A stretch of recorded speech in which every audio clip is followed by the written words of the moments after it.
Recording in progress. Good afternoon and welcome to Antidote with Rain Lawrence.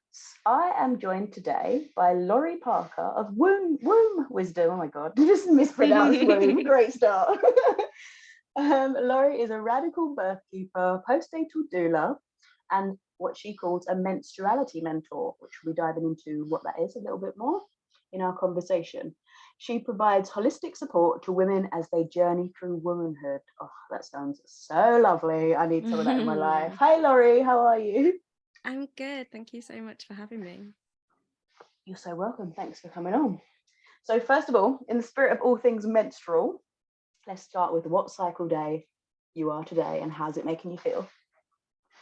I am on my cycle day 26 today, so I am going to start bleeding in the next few days.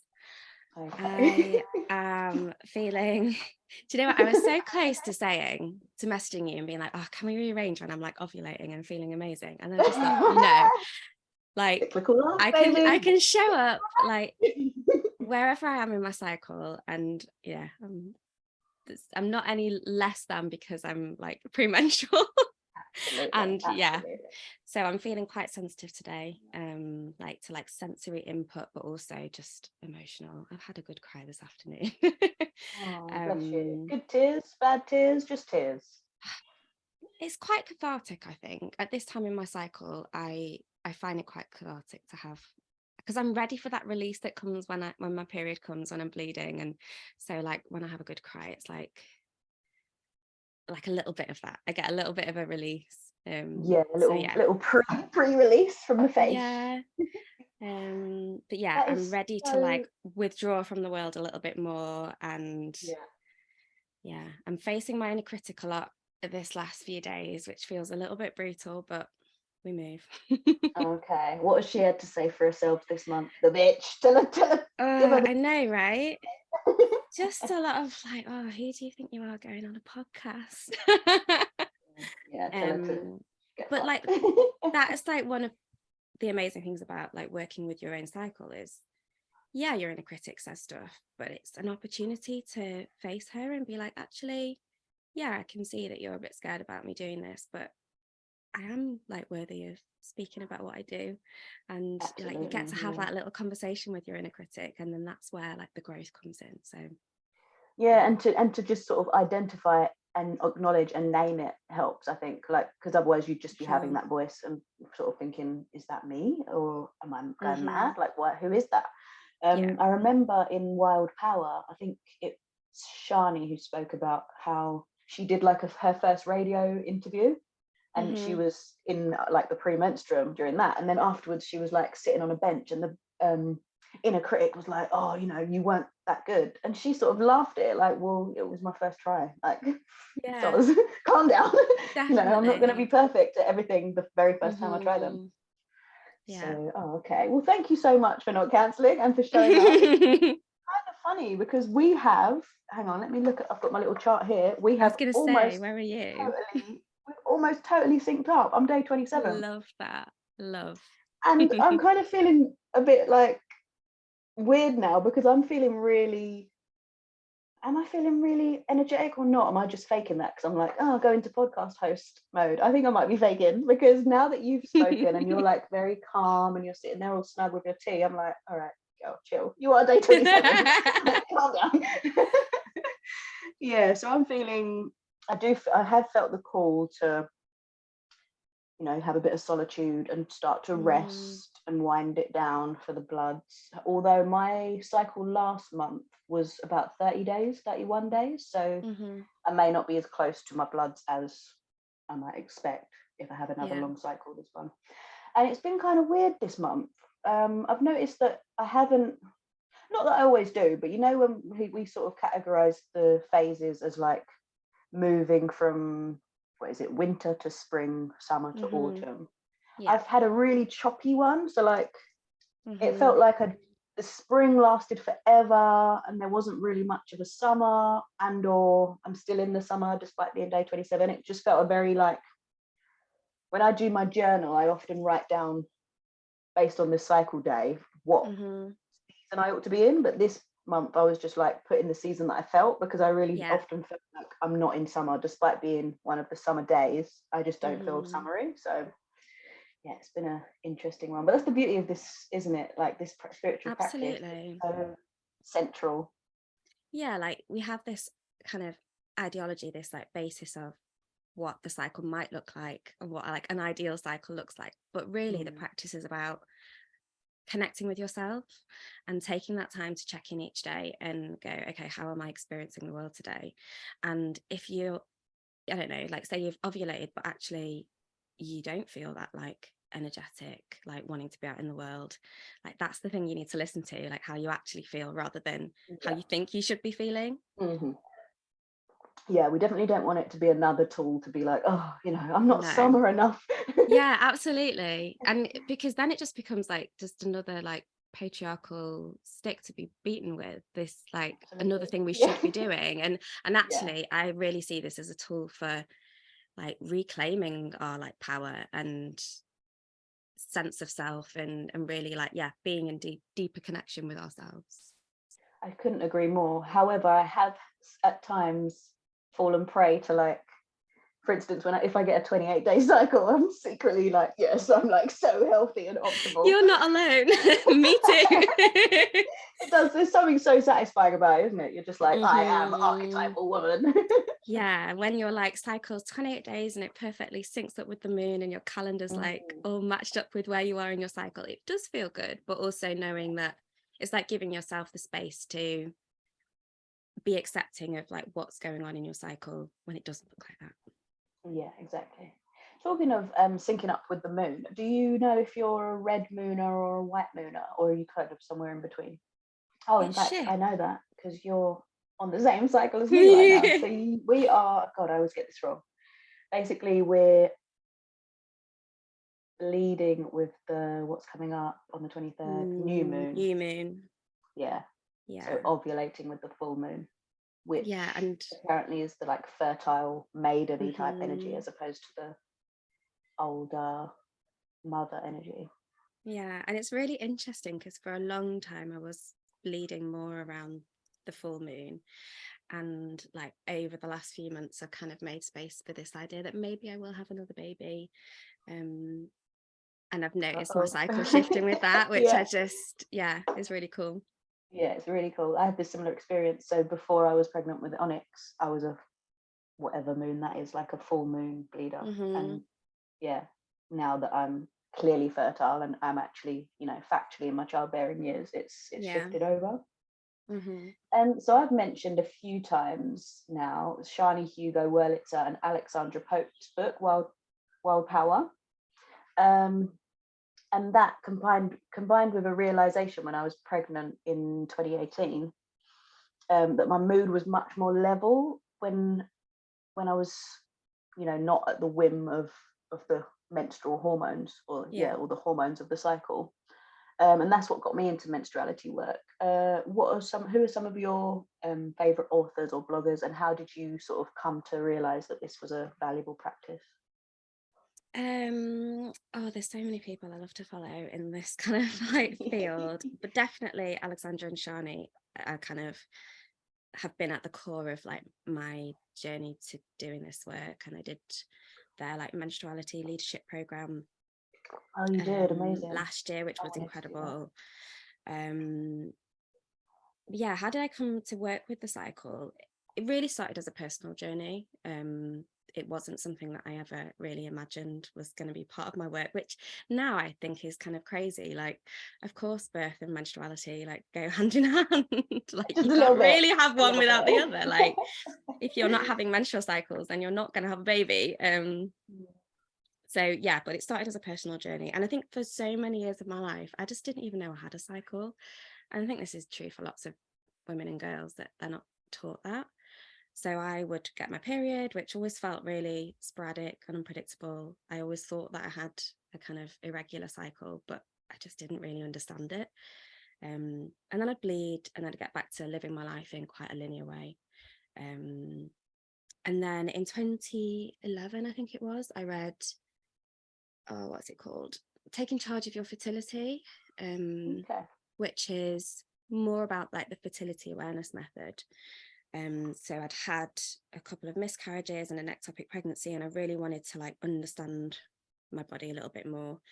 I came across that book, and that was kind of my first step into looking at my cycle as more than just the period that I had every 28-ish days. But at that point it was still really like physical, so I was like checking my cervical fluid and my positioning of my cervix, and taking my temperature each day, so tracking ovulation through my basal body temperature. I was doing ovulation tests as well. So that was kind of the first, like I said, step into like being in relationship with my cycle. But then in 2017, I left a long-term abusive relationship that I'd been in since I was 14.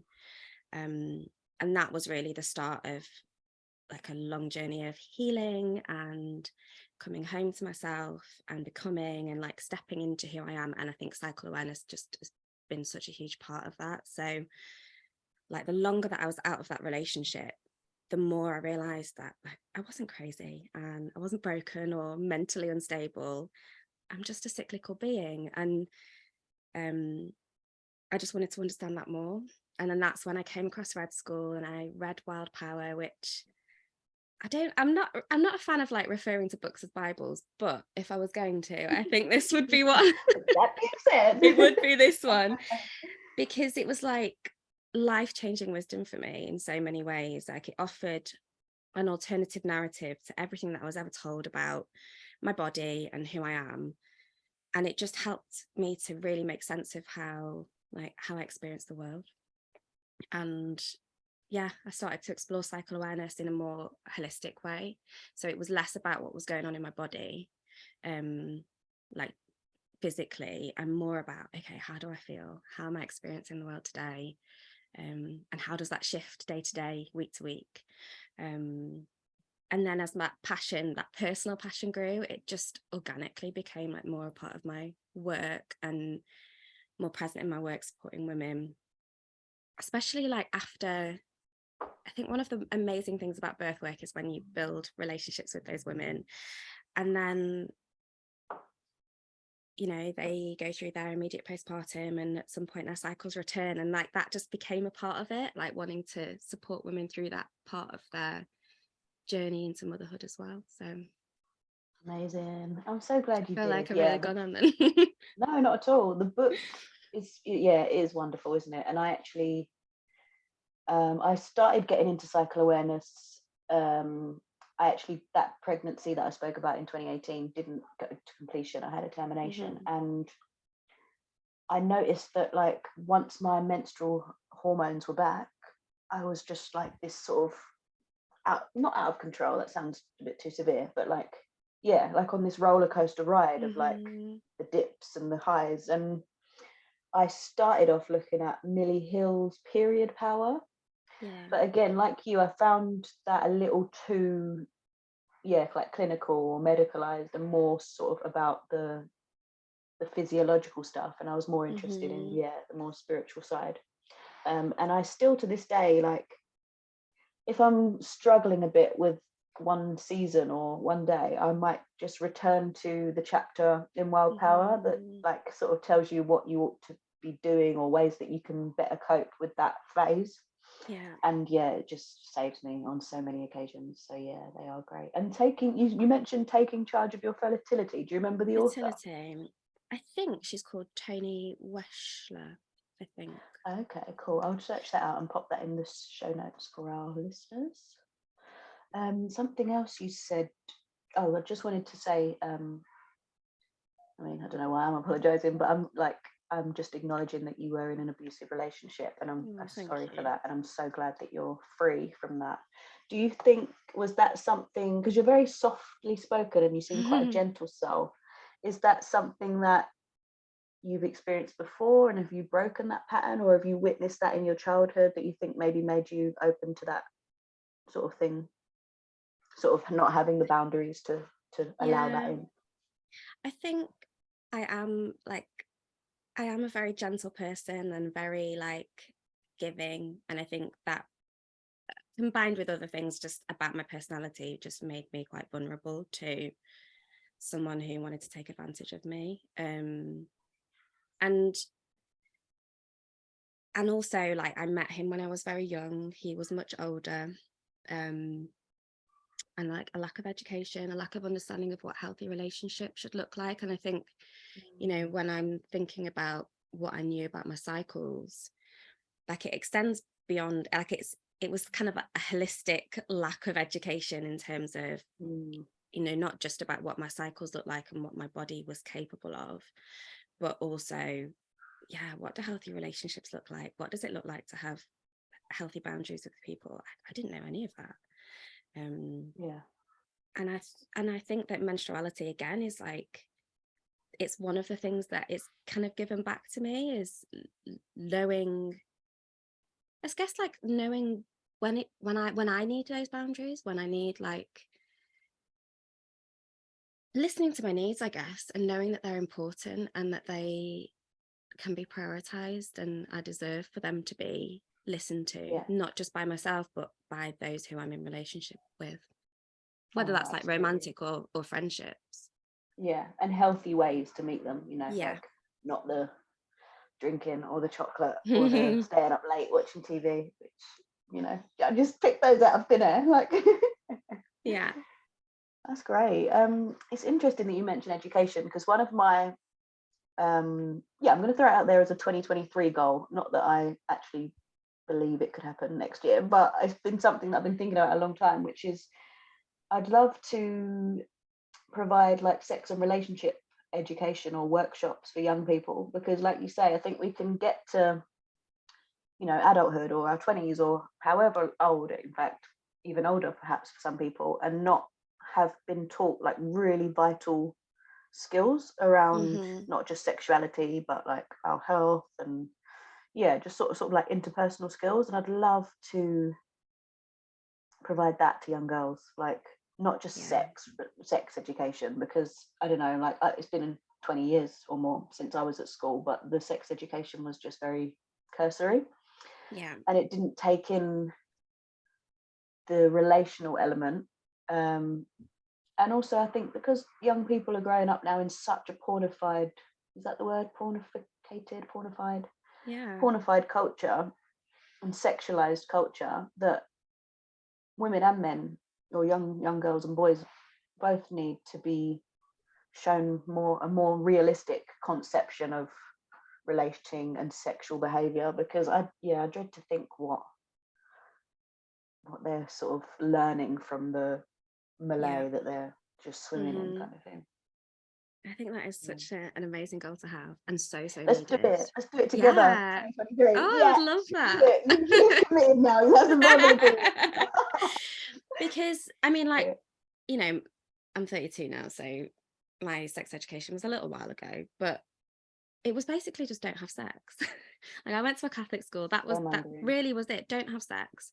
And then, you know, and at 14, my GP put me on the pill because I was having sex. And, you know, I will point out that an adult doesn't have sex with a child, that it wasn't sex. But, you know, that the fact that like, that happens with no kind of conversation, with no like education about what I was putting in my body and the impact that might have on how I felt, on how I experienced the world, on like just my health generally. It was just like, oh, we need to make sure she doesn't get pregnant, so let's just put her on this pill. It's crazy. And no conversation, there was probably no conversation within your sex education about desire and arousal and, not you at know, all. self fulfillment, you know, like these are perfectly normal and natural and healthy motivations and you know, sensations. So why Definitely. there's a lot of work to be done in that area, I think, and we're going to do it in 2023. That's so exciting. Like when you were talking about like pleasure, and there's one woman who I follow on Instagram, she's called Natalie K. Martin, a cycle coach, and like her work at the moment is like, I've noticed, is shifting towards like exploring pleasure and embodiment, and I just think that is so important, because I don't think I'm alone in that being missing from like the way that I was raised and my education, that like pleasure wasn't talked about at all. And if it was it was almost like it was a shameful thing and something that women shouldn't experience. And I think that's another thing that I just love about menstruality, is that there are so many facets to it. So, you know, I think at the base of it is just about like being in deeper connection with yourself, however that looks. And that can look so many, like there's so many different things, whether that is exploring what pleasure looks like, what your relationship to pleasure is, or, you know, how your cycle shows up in your work, or, you know, so many different things. I just think it just provides so many rich opportunities to explore ourselves and step into our power. Absolutely, yeah, it's got a lot of potential.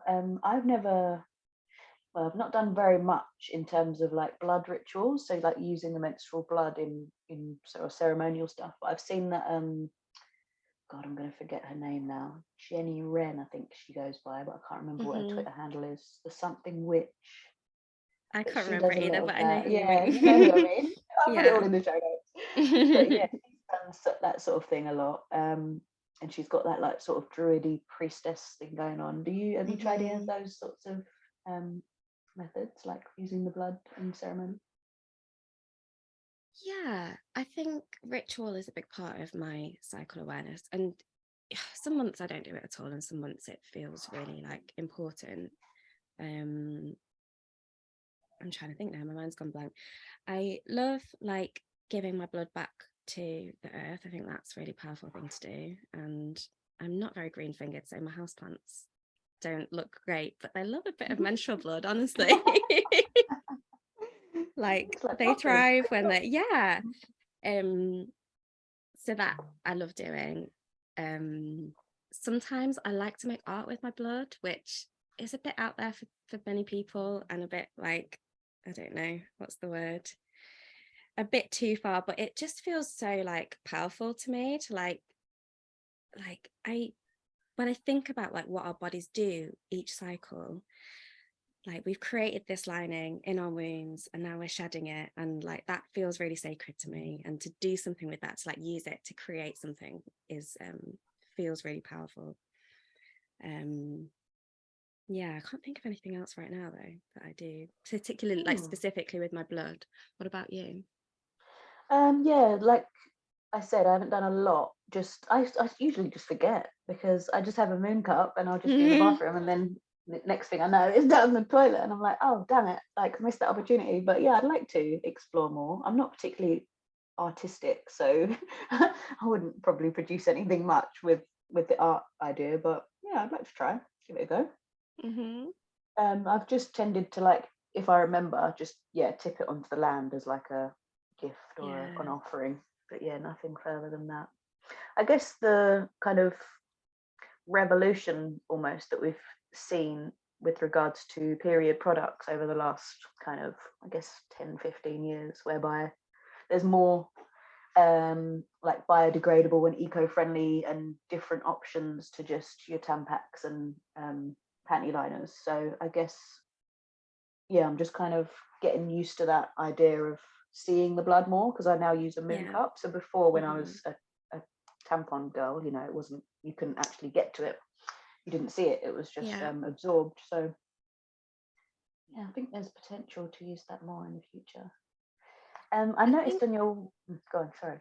I was just going to say, I think that in itself, like just taking the time to like just notice your blood more, in itself is a ritual.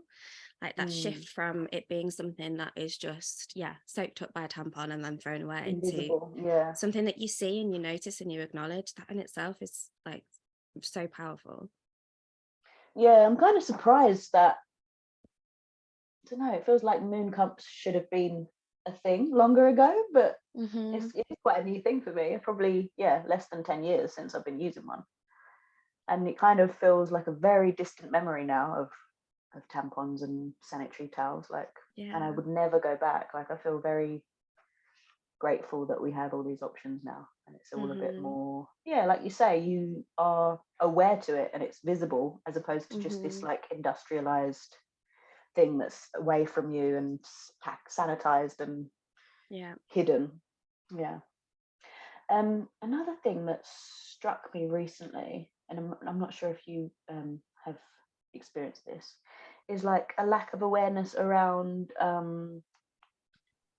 like fertility and conception. So in the past couple of years, I've had two like women who are, you know, full adults. One was even in her 40s, who didn't seem to be aware that, you know, women aren't just like a female version of men, whereby our vaginal fluids when we're intimate they're not like ejaculate, whereby our materials of conception are in that fluid. Like I've had a few women who seemed like surprised that they seemed to think that, you know, oh, because I didn't climax, then I can't have got pregnant. So there's this sort of misconception that our vaginal fluids are where the egg is being released, same way that a man's ejaculate has the spermatoza in it. And I was like, that's like insane. Yeah. Like, you know, because fairly I think older women don't know that. Yeah, because I think once you know, it's hard to imagine not knowing. But yeah, like I've met like grown women who didn't know that there wasn't just one hole for everything. I'm like, it shocks me now that women don't know their own anatomy. Yeah. But also, why would they? Because we're not taught it. It's not information that is deemed like important for women to hold about themselves. And yeah, again, like so much of this work is about just getting curious about what's going on in your body. What does your anatomy look like? How does it work? And then how can you make it work for you? You know, where you are in your life. Are you wanting to have a baby or are you not? And then you can, you know, like fertility awareness method kind of goes alongside menstrual cycle awareness, and using your knowledge of your cycles for like contraception and understanding how all of that works is just so valuable. But yeah, like you said, not prioritized. Yeah, and I think being doulas and, you know, steeping ourselves daily for years in birth and pregnancy and fertility and women's bodies, we kind of forget that not everybody is. So why, you know, why would they know? It's quite a specialist topic, I guess. So the fact that we know just speaks to our specialism, not, you know. But yeah, I'd like to remedy that, because I've really enjoyed what is her name? Something Wallace, and she makes clitoris. She's got a project called Clitoracy. So she makes like the clitoris, the entire anatomical clitoris, and like statues and earrings, and puts it on artwork, just to sort of, because that blows my mind. That is it the 80s that we've known about how like the inner parts of the clitoris. I think it's only since the 1980s that was mapped. And you just think, like, you know, we've known about men's testicles and how they ejaculate for like, I know, right? Way longer. Like, it's not cool. And like that has been, you know, that was mapped in the 80s, but how many women still don't know? How many like men who are supposedly pleasuring women don't know? Like, you know, that it's also about the sharing of the knowledge as well. And I think that's where, I think I said before around, you know, that there being a lot of like shame associated with pleasure, women's pleasure. And I think, again, that's where like just talking to each other and sharing that information is just so important. Absolutely, yeah. And I think men, well, the ones that I've been encountering recently seem to just, and I think this has a lot to do with the pornification, because porn is ordinarily based on a man's pleasure and a man's viewing preferences. So it's all about, you know, the dick in vagina, penis and vagina. And it seems to have been really taken on board that that's what women love. And you know, as we know, most of our pleasure or our sensitivity is on the external clitoris. So, you know, a penis in the vagina isn't particularly what a lot of us love. So yeah, we need to educate. So we're doing educating the women, the men, the women, the boys, and the girls. Okay, good. Not too much pressure. So I noticed that you also do women's circles. How do those look? Are they different each time, or what kind of things could I get up to on a Laurie Parker Women Wisdom Women's Circle? I'm going to come to one soon, but just give us Oh, a I little hope they preview. do. They all kind of have the same like structure, where we have a theme that I'll like explore a little bit. There's a kind of sense of ceremony where we like, drop down into the circle together. But really, it's just about women sharing their wisdom with each other. I think such a big part of my cycle awareness, like my daily practice, has been integrating like community with women into that. And yeah, the womb wisdom circles are like one of my like favorite things that I do, because every single one is just so powerful and so like incredible to hear like what other women have to share, and like how one woman shares something and it just sparks something in someone else, and it gets to like the end of the time that we've got, and we all just want to keep going because it's so like rich, and just I think just we've really like underestimated how much like wisdom women just have, and we've kind of been led to believe that we don't really know about our bodies, and we need to like be told by this medical model what's going on in our bodies. But actually we just hold so much knowledge and wisdom just among ourselves, and like there's so much like power in just sharing that with each other and talking to each other. Yeah, Awesome. I'm going to book one soon. I saw that you make those altars. I saw some beautiful altars that were there. Yeah, so I make those for the circles. Yeah, nice. Yeah, sold. I'm definitely coming. I am a very like, I do like visual, like aesthetic things are really like, I think it's the Libra in me, the Libra sun. I love things to look nice, and an altar it's just nice to have like a central piece that just we can all kind of draw from and brings us all together. Definitely. I'm thinking now I'm doing a little online workshop on not the solstice, that's tomorrow, on the new moon, the super new moon in Capricorn on Friday, and I think I might make a little altar for everyone. It's online, but I can just show them on the screen. I use like 2 cameras. I have one that's just set up like that joins the Zoom call, just pointing at my altar, so that it's there so like clever. For the whole call. Yeah, so you can log on your laptop, log on your phone, and just have your phone pointed at. Yeah. Smart. Because I think it's in Wild Power they talk about like creating altars to the season that you're in or to your bleed, and also like having like a piece of jewelry or a headscarf or like some clothing to represent. I think that was for when you're actually entering into the temple, so when you're actually bleeding. Do you have any of that sort of stuff in your practice? I always forget, and I'm like, oh crap, I need to put that ring on. Yeah, a little bit. Like I know Claire Baker, another cycle coach that I follow, talks about like putting like red bedding on your bed and wearing red clothes. Honestly, I don't have the energy to like change my bedding when I'm about to bleed. I'm like, I'll wait till after, when I'm in my spring, I've got a bit more energy. And I actually really dislike the color red, like on me. Yeah, it doesn't match my skin tone very well. That's not gonna happen.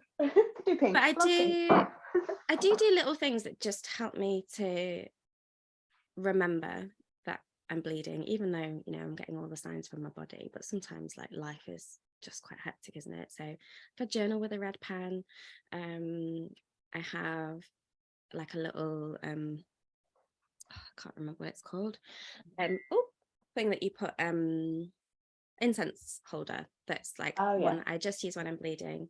That's lovely. Simple, easy, just little things like that. Too much just effort, like changing the bed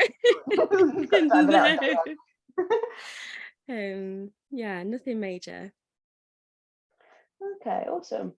And one of the main things that I remember getting from Wild Power, sorry, it does sound like I'm obsessed with these two, was this idea of resting on day one, and certainly at some point throughout the bleed. I remember before I really got into the cycle awareness, going to a I think it was a Black Breastfeeding Week event, and I was day one, and I was due to read a poem, and I went to the gym that morning and then drove to this event, and then like, and I would never dream of doing that now, like, and this is probably 2 or 3 years of me charting, in fact 4 years. I wouldn't dream of it. I wouldn't go to the gym on day one, absolutely not. Usually I'd stay indoors and just do as little outside of the house as I can. But yeah, it was just a disaster. Like, I got lost and I started crying and like rang my boyfriend crying, and I think I cried as I was reading the poem. Like, yeah, it's awful. So what was the point of that story? Oh yeah, so what does your day one look like now, having charted for so long, and which part, what do I want to say, which part of the cycle still gives you a little bit of a like an obstacle or an issue now, or are you just like a perfect charter? No, But it's dust. not at all. There's like how I wish my day one could look, like if I didn't have, if I wasn't a single mom with responsibilities and like a business to run, and then there's how it often looks. But it really depends on like when it falls, but a lot of rest, not going out of the house. I try to like prepare in my inner autumn, so I'll like do a big shop beforehand so that I don't have to go out and get food if I don't want to. I try and do like bring in some of like my spiritual practices. So at the beginning of my cycle, maybe like pulling some like tarot cards for my cycle, or some oracle cards, that just kind of, and journaling on that. But really just a lot of rest. I use like period pants, and sometimes a moon cup, but I don't particularly love either of them, like for different reasons. So like on my day one, if I can, I'll just like free bleed in bed with just a towel, and that's really nice to just, it's like the ultimate invitation to rest, to free bleed, because otherwise there's just blood everywhere. It's too messy. Yeah. And sometimes it doesn't look like that. I'm not able to be that intentional, and I do have to take the kids to school or go to work, and it's about how I look after myself before and after those things. So okay, I've got to take the kids to school, but then what am I doing afterwards? Can I carve out some time then to rest? Or can I don't know, if I'm going to work, can I leave a bit earlier so that I can have a bit of time just sat in the car in the quiet before I go in to see my client? Like little things like that, where I can embrace that need for rest and solitude and being alone, but also still meeting my responsibilities. Yeah, absolutely. I think, giving yourself longer than you think you need is really useful on day one, because you don't want to be like me, like driving and worrying that you're going to be late, so you need to like have a meltdown and cry and call someone. Yeah, that really helps. Yeah, especially because like when I'm in my bleed, I'm often a little bit like dreamy, not fully here, and like keeping track of time and getting to places on time. It's harder to like be present in just this world. So yeah, definitely. giving myself a bit more time. I think your other question was, where is it like tricky in my cycle? I am definitely an autumn winter girl. Nice. I kind of, as much as lazy bitch. I am totally joking. Don't ignore that, people. We're so anti what this is. We're not trying to shame anyone for their preferences. But I really struggle. Spring can often be a tricky time for me, because it's like you've got that growing sense of that like being more out in the world, but I really just love like bleeding and being in that like that feeling like I'm in this like, I don't know, womb cave, and just like wanting to nourish myself and having to come out of that. It's just like, oh, I don't want to.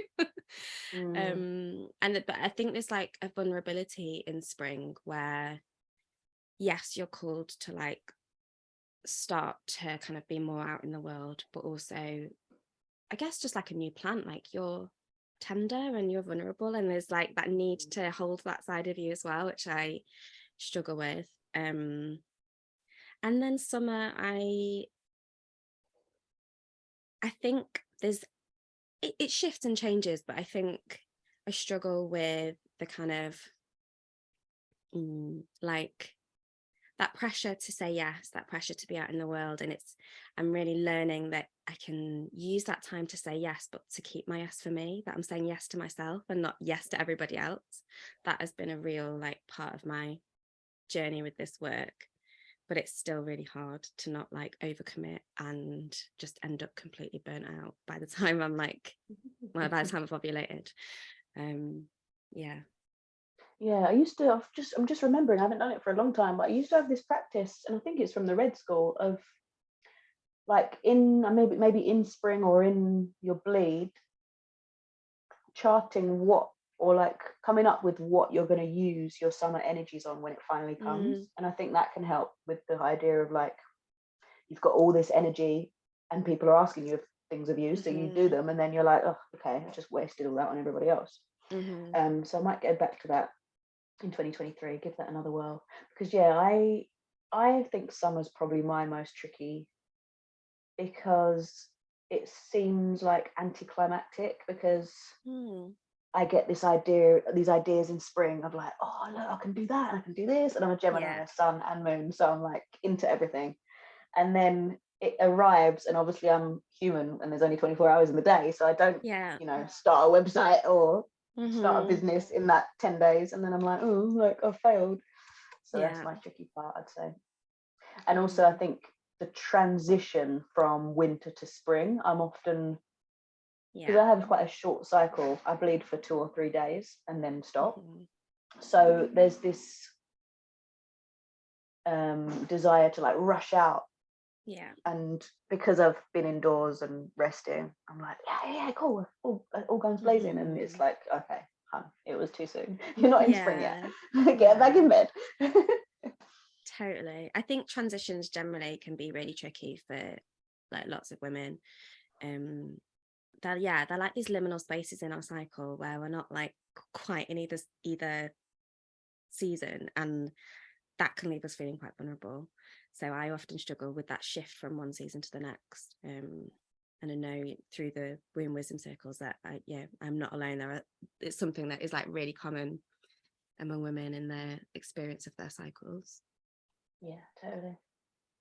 I think we've covered a lot of this, but as a menstrual cycle awareness practitioner, my practice looks like daily charting and just having my cycle in my mind or in my calendar when I'm like planning my schedule. So not giving a presentation on day one, for example, or if I have to, then being, cognizant of that. And just having more patience with and compassion for myself at all times, just of like, you're ovulating, or you've just come into a season, so that's maybe why, like, cut yourself some slack. So what does your own menstruality work look like on a kind of daily basis? Or I think on a day-to-day basis, like the daily charting is central for me. It wasn't always something that I did consistently, but I've really noticed that now that I do, it is like such an anchor when I take the time to not only like check in with myself, but to write that down. And it's really been really great when I'm like, oh, like I'm on this day and this is how I'm feeling. And then I can look back at previous cycles and be like, yeah, that's exactly how you felt like in your last 3 cycles. I get up in the morning, generally every morning, make a brew, and then I get back into bed with my journal, and I'll just write down what day I'm on and then how I'm feeling. And sometimes it's just one word, and sometimes it's a bloody paragraph or like a whole book. But it's a really good way of like starting the day, just knowing where I am, knowing like where I am in my cycle and then what I need from the day. Like, do I need to be really gentle with myself today, or can I like push myself a bit more in terms of like getting stuff done or whatever it is? I think generally though, it is just like an awareness that I try to bring into how I live my life. So trying to live cyclically, trying to to do that when it comes to like organizing my calendar, and when I'm looking at like what work I'm taking on and what I want to say yes and no to, but also at the same time having compassion when like that doesn't work out, because sometimes there are things that I just have to say yes to, and it's like what I said before about the holding of that, like what how do I look after myself before and after when there's something that I feel like I have to say yes to that I don't really want to do, or I wouldn't choose to do necessarily based on where I am in my cycle. Yeah, it can be really tricky, can't it? Especially if the inner critic's there and she's like, haha. You see, I told you. Yeah, definitely. Have you ever tried a big bleed? And for our listeners, that's a Red School term, isn't it? And it's kind of basically going out into nature or away and during your menstruation and really giving space and time and awareness to that. I'm not sure I'd call them big bleeds, like almost big bleeds.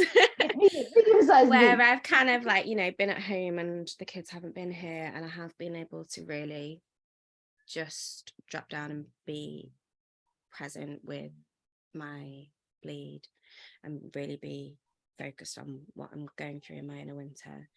It is on my list for the next few months to make space for one. It's so hard, but I think it's so valuable at the same time. Have I'd you? love to do one. I tried to do one. It was just coincidental. I was basically traveling to Iceland and I thought I would be having my period at the time, so I was like, oh my god, I can do a big bleed, and then I didn't get my cycles until I come back, so I was like, oh damn. But yeah, I would like to. I think being in nature during that time would be like, really like wild and feral, and I'd like that. There seems to be a bit of an evolution happening around menstruation, menopause, birth work, other women's health issues. Like, it probably 10 years ago, you didn't really see a lot of stuff about periods or or menopause. How do you feel about this? What do you think has heralded it, or do you think it's just, it's come for its time? Its time has come. And where do you see it going, and where do you hope it goes? Honestly, I just think women have had enough of rubbish healthcare and are like taking back control of their own bodies, which I think is only a good thing. I don't know what's heralded it. I suppose like feminism's kind of become more like, has moved more into the mainstream. It's seen as like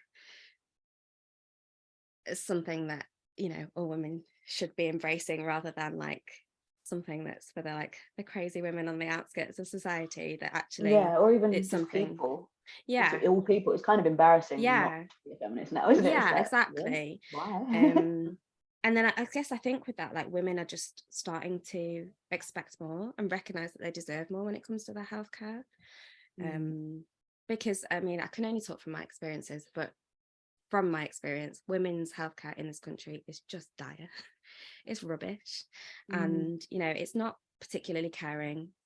And I'm generalizing here, but certainly from my experiences, it's not particularly caring. It's not at all holistic or women-centered, and it's set up to, it does what it's designed to do. It only serves the needs of white supremacist, capitalist, patriarchal society, and that it doesn't match up to the needs of women and our bodies, and like, what we need from healthcare. And I think women are realizing that they want and need something that's more holistic, that is like, I think in allopathic medicine everything's just so separate, and when I think of my own healthcare, and there's no like, like when I think about when I've engaged with like doctors and the NHS, it's like, okay, your mental health and your trauma is over here, like your chronic pain's over there, your like neurodivergence is down there, your menstrual cycle stuff is over there, and actually they're all interlinked. Like they all like affect each other. The way that I experience my cycle is connected to the trauma that I've experienced, as is my chronic pain, because I'm a whole human being, and all of that stuff like links to each other, and that's just not how women's like healthcare is in this country. So I think women are recognizing that need for like more holistic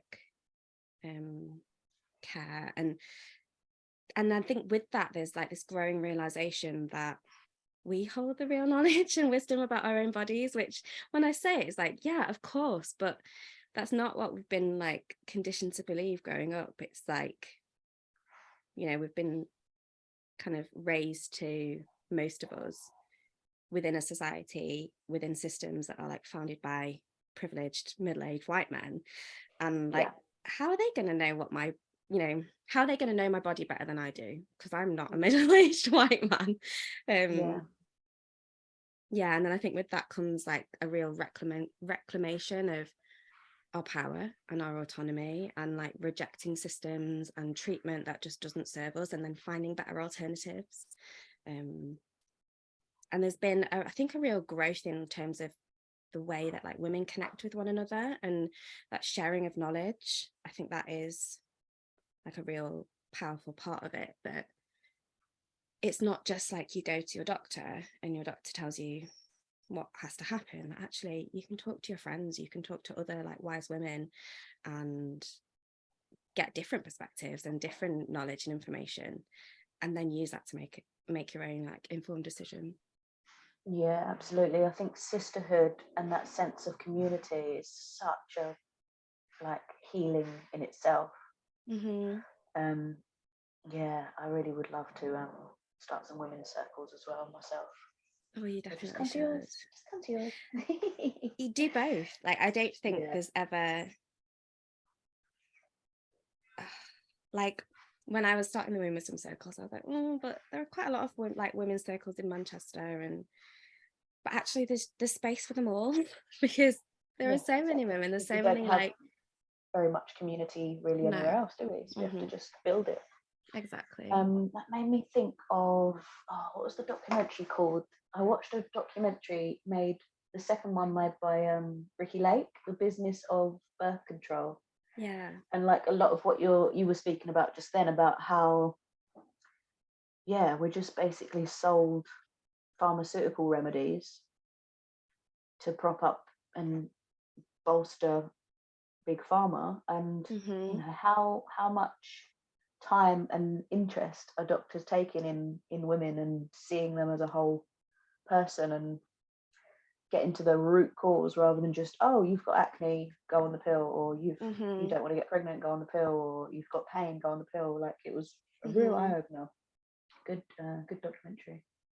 So you've got a 10-year-old. Oh, sorry, go on. Now I'm in a knowing whether I should say this. Go on, I'll do it anyway. You just made me think of a situation a few months ago where I was kind of like navigating this, like, do I look to like Western medicine and go to my doctor about this, or is there an alternative? And basically I think I had like an infection in my vulva. It was like sore and red and really painful, and I was just freaking out. I was like, I don't know what to do, because I didn't want to like be examined by a doctor. I didn't want to had a feeling that they'd probably do that. It would be re-traumatizing for me, and then they'd just give me antibiotics and send me on my way, which was not something I wanted. So I had a freak out, and then I just messaged some friends, some like female friends, and was like, this is what's going on, I'm freaking out, what do I do? And they listened to me. So I think that's one thing that my doctor probably wouldn't have done. Like, they heard me, they heard my fear, they listened to that, they held space for that, and then they offered like some of their own wisdom about like what could be going on and like what might help. And then one of my friends it was really nice actually, like a woman had gifted her some herbs for her postpartum healing. So they were herbs that she'd used in her postpartum, and then she like passed some on to me, and I used that and like used herbs and recognized that my body was like, you just need to fucking rest, you need to look after yourself, you need to up your self-care, and you need to rest. And I did all those things, and it worked, and I felt better. And there's so much power in like considering alternatives. And I think some, Western medicine has its place, but it's like not just blindly kind of going along with that, and actually thinking critically and thinking about what is actually best for me, rather than what is best for this society that doesn't necessarily give a shit about me and my well-being. Amen to that. Like, I've just recently started looking into German New Medicine, or the German Medicine Framework, I think it's also called.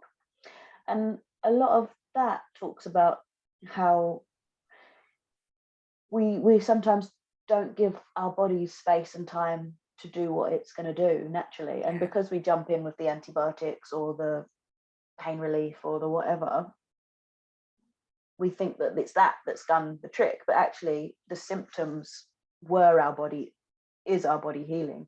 So if you just give it time and acknowledge and thank it for doing the wonderful job it's doing, and rest and hydrate and all those lovely things, I think we'd find a lot of the time we didn't actually need the allopathic treatment. Sure. We just needed to give it time and let our bodies do what it was going to do. So you've got a 10-year-old boy, haven't you? Is that just the one? You've just got one for now? I've got two. I've got a 10-year-old and an 8-year-old. So yeah, okay. that's okay. So both boys? Both boys, yeah. There's lots lucky, of male energy in this household. I was confessing to my I'm in a group of Yolande Clarks called the Bell Housewife Birth Community, and I was confessing to them as like the most terrible feminist there ever was. I don't really want any girls. Really? I just love the boy energy. I think because I'm a bit of a, I don't feel that I'm a particularly girly girl, so I'd worry that if she is, I'm not going to care about doing her hair and her makeup and her nails. I'm just like, whatever. So that's my confession. I love that. How are you planting the seeds of an understanding and respect for cyclical life in your boys? So that are they interested in any of that? Interested? Probably not. But I think, in some ways, like, they don't really have a choice. Like, I'm the only adult in the household, and as a family, we live cyclically because I live cyclically, and that's just how they live with me. But yeah, I'm very like open with them. They, see the blood in the toilet, or like they've seen me empty my moon cup before when I use one. And I think it's just like normalizing it for them, normalizing like that this isn't something that I'm going to hide away. This is just part of being a woman. And communication and conversation is a really big part of that, I think. Like they call it, when I'm on my period, they call it like my moon time or my bleed time. And so cute. and like they know that at that time I need more rest, that my body tends to hurt more, so I need to take better care of myself. I might not be able to, like, if they give me a hug, that they need to be a little bit more gentle when they squeeze me because my body's feeling tender. And we have like a slower pace of life. And I think that they like invite me to go deeper with my self-care a lot of the time. So especially my biggest boy, he's so like intuitive and just gentle and loving. He's kind of like, he'll see me and he'll be like, oh, you seem a bit tired, like maybe you should go to bed when we go to bed. And I think that's like, that's the kind of like, I suppose that's where the seeds are, that he's recognizing the needs that I have that are kind of like, what's the word? Yeah, related to being a cyclical being. And I think more generally, like just as a household, as a family, it just being like safe to ask for what we need, which like is very new to me. Like I was in that abusive relationship for 12 years and it wasn't safe to ask for what I needed or to assert that. So that is something that just feels so important, that I do that, and then it gives them permission to do that too. That's beautiful. So like today it was kind of, my youngest is like such a little chatterbox and he has so much to say, and I love it. Like he's taking in the world and he wants to share it, but sometimes I just need him to shush. And like this morning it was like, yeah, Felix, I'm finding the world like really loud today and I need a bit of a break, so like, do you mind if I put my headphones on for a bit? Or like on the way to school we played the quiet game where we like see how long we can't talk for, which buys me like a few minutes of quiet. So and yeah, it's like showing them that I'm human. So, I'm showing them that, yeah, I'm your mum and I've got you and I love you and I'm here for you and I have needs too and they're important. Yeah, I think that's like, that's how I'm planting the seeds. So basically, they're MCA titans already. Like they're all over it. I hope so. It's gonna be amazing. I hope so. That's so Like, sweet. Your boy's like, "Oh, you seem tired, Mum. Why don't you go to bed when we go to bed?" Like that is so. I mean, darling. sometimes it's very like self-serving. It's like, oh, if Mummy like goes and has a lie down, then Oh, we it's can so go and like raid the snack cupboard. But do you know what? I'm okay with that. Like, it's, you know, there's yeah, still that works. recognition that sometimes, yeah, I need more rest or more space, or like in my inner autumn, I think I mentioned earlier, like my sensory sensitivity is just like go through the roof, and I really like often can't tolerate being touched. So, you know, they have an awareness of that like that Mummy doesn't want me like climbing all over her right now, and that's okay, that I get to have that boundary with them and still be loving and still be there for them. Yeah, There's, that's I think, great because it. Sorry, go on. I was just going to say, I think like, especially like if you are exploring like mothering responsibly and, you know, kind of gentle attachment parenting type stuff, sometimes there's a sense of like we just have to give all of ourselves to our kids, and I think it's really valuable to show them that we are whole human beings with needs, and that it's okay to have boundaries. And I like to think that by like modeling that with them, that they will, yeah, not just recognize that that's something that I want and need, but that like all human beings deserve to have boundaries and have their needs heard and met. Absolutely, it sounds like you're doing a wonderful job. Oh, thank you. Because yeah, if you know, they're going to have wives and girlfriends and friends, so they're going to need to learn people's boundaries and how to set them, and yeah, how to respect them. So that's amazing. They sound sweet, so sweet. I mean, I think they are, but I'm very biased. Exactly. Did you get any Libras, or are they different signs to you? No, my eldest is Scorpio sun, which I find very challenging. Ooh, And okay. my Yeah. youngest is Virgo sun. Yeah. Okay, nice mix there. Nice blend. I definitely need to get an astrologer as a guest soon. And also, you mentioned like the gentle attachment parenting. That would be a great chat to have. Yeah, watch this space. We absolutely should have done this at the start, and I've just noticed a question that I had for you was about the season. So we've spoken a lot about like our inner autumn and our inner spring. Yeah. And so apologies, listeners, if you've got this far wondering what are they about, what's inner spring. So you it seems like you use the seasons to characterize the four phases of our cycles. Could you describe how you see them? Yeah, sure. Yes, and which ones are to do with which phase of our menstrual cycle and such. Yeah, so this like way of looking at your cycle, I think, was created by Alexandra and Shani at Red School. Yes, we're borrowing heavily. Yeah. Disclaimer. But the idea is that like just like the outer seasons of the year, with each menstrual cycle we move through inner seasons. So starting in a winter when we bleed, and then moving through an inner spring, summer, autumn, and then back to winter again when you start your next bleed. And each season has its own like unique powers and shadows that we're invited, I was going to say we have to, no, we're invited to like tap into and explore so that we can be in deeper connection with ourselves. That's how I kind of see it, and why I kind of use the seasons, because I think it's a great like just visual way of like exploring it. But yeah, in a winter, menstruation, so from just before when you start to bleed, so around day 27 to day 5. I would say like don't get hung up on the days though, because not everyone has a 28-day cycle. So, you know, you might have a shorter inner winter, like you said, you only bleed for like 2 or 3 days. Or I know like one of my friends often bleeds for quite a long period of time.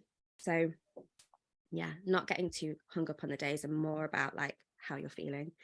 But yeah, in a winter, I think is a time for surrender, for really like dropping down, withdrawing from the world. It's all about like that inner connection, that connection with self and going within.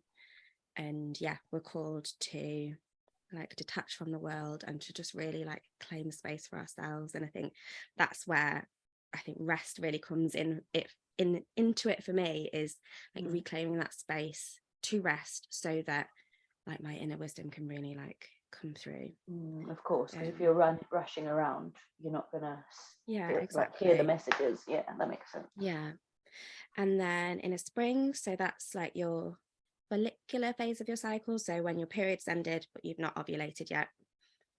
So it's a transitional season from menstruation to ovulation, and usually from, if you have a 28-day cycle, around day 6 to 11. And that for me is a real like playful time. It's a time for like innocence and curiosity. There's like a rebirth from like the death of like inner winter. And I think with that innocence, for me, it's a really great time for like connecting with your inner child. But then, you know, the flip side of that is that it can be quite a vulnerable time. And there's a need for kind of like holding, and like, yeah, you want to get out in the world, but also like hold yourself and hold that tension so that you don't burn out too soon, so that you can like conserve some of that energy as you move up towards ovulation. Yeah, that makes sense. But yeah, still called to like embrace that growing sense of agency, that like inner yes, but knowing that it's growing, that you're not like at your peak yet. Yeah. I think that's why I like it, actually. Yes, I'd never thought of it like that, but as a Gemini, we're like the what are we, mutable signs, so we're changing all the time. And so because it's a transition, so it's all about change. When I'm actually planted into the ovulation or the autumn, it's like it's too static. I like the change of spring, and we're the initiators, so we start stuff but we don't like finishing stuff. So I think that's why I like spring, and then I don't like summer, because then it's like, oh, okay, now I've got to actually do something. I can just dream about doing it all in the spring. Yeah, like spring is like that, that creative, like building ideas, and summer's where like you start to put it all together. So if that's the part that you kind of feel most drawn to, it totally makes sense that then summer feels a little bit like not into it. So inner summer is ovulation, so from like just before to just after ovulation, around day 12 to 19. Though I wrote 19 and then I just thought, like by day 19 I'm fully in my inner winter for sure. But you just probably skip to it because you love it. You're just like, I'm done with summer now. Totally. Like, but this is 3 days this month. Oh, what you gonna do? Absolutely. But this is a time for like expansiveness, which is, it's one of the reasons why I find it quite hard, because I like to be like quiet and not really seen. So being in this part of your cycle where it's about really showing up and owning who you are, like showing up in the fullness of yourself, and there's that real like celebration of self.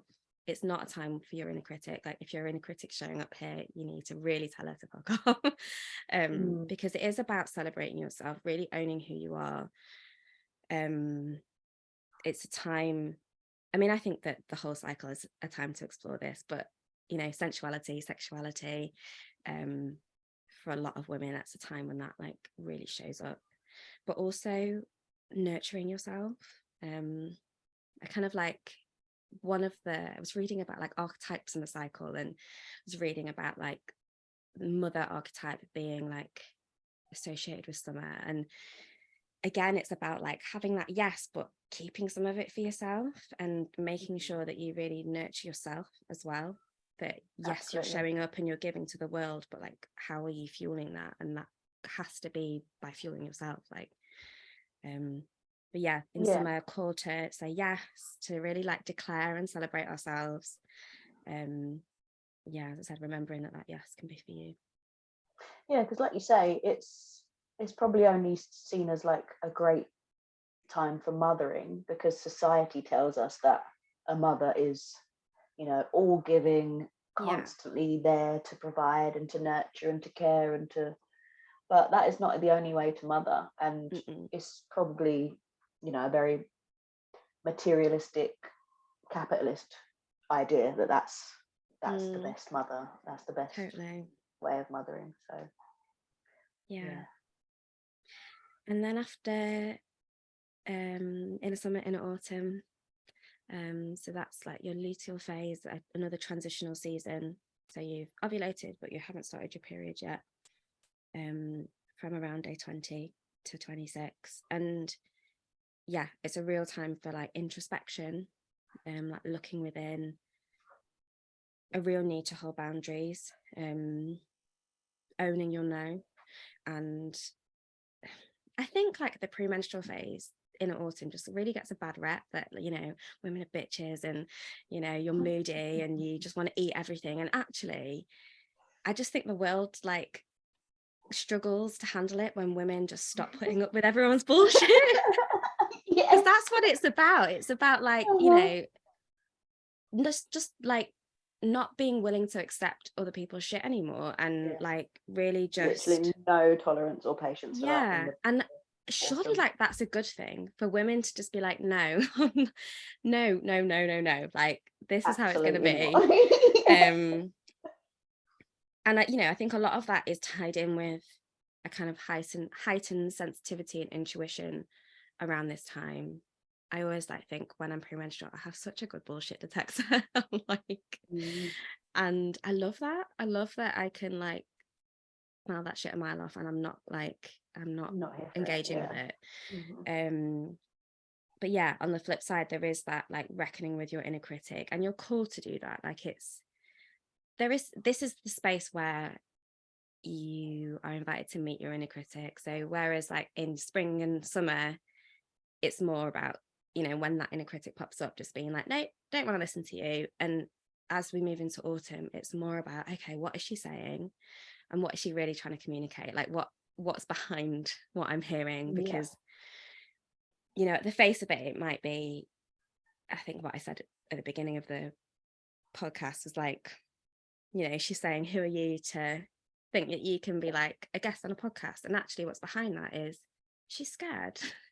Like there's fear there, and there's like, you know, a sense of like, am I enough? And like that's the thing that I need to look at and go deeper with. Her delivery's not great, is it? It's like when you have an argument with your partner or significant or a friend, you might lash out and say something, and if the partner's like really switched on, they can actually see that, you know, see the nugget of truth behind the like insult or the screaming or the and I think the critic isn't one for like nuance or sensitivity. So we have to try to like delve a little bit deeper to see what she really means. Yeah, absolutely. And like that call to just get real, to really face ourselves, can be really, really scary, but I think it can also be really powerful. And something that I really took from the Menstruality leadership program was this idea of championing yourself in the first half of your cycle, in spring and summer, really like building yourself up so that you're resourced when it comes to your inner autumn, so that you've got that like really solid foundation for when your inner critic shows up, that you can take it, you can hear her, and then like take the wisdom that you need from that.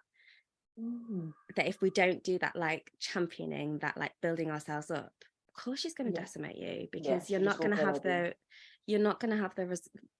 resource to hear it and to face it. It's just going to feel too harsh and too brutal. So yeah, there's a real call to just like get real and be brave and like steel yourself ready for it. Stealing yourself, but also like there's like a softness there as well, because knowing that, like you said, her delivery is not great and that's going to be hard to hear, but like that softness in trying to get to what's behind that harshness. Yeah, it's kind of like maybe like a good cop bad cop kind of thing. Like you need to have given yourself some good cop, because when the bad cop turns up, if you haven't, it's just you and the bad cop, you know. Like definitely you're gonna feel it. Okay, that's awesome.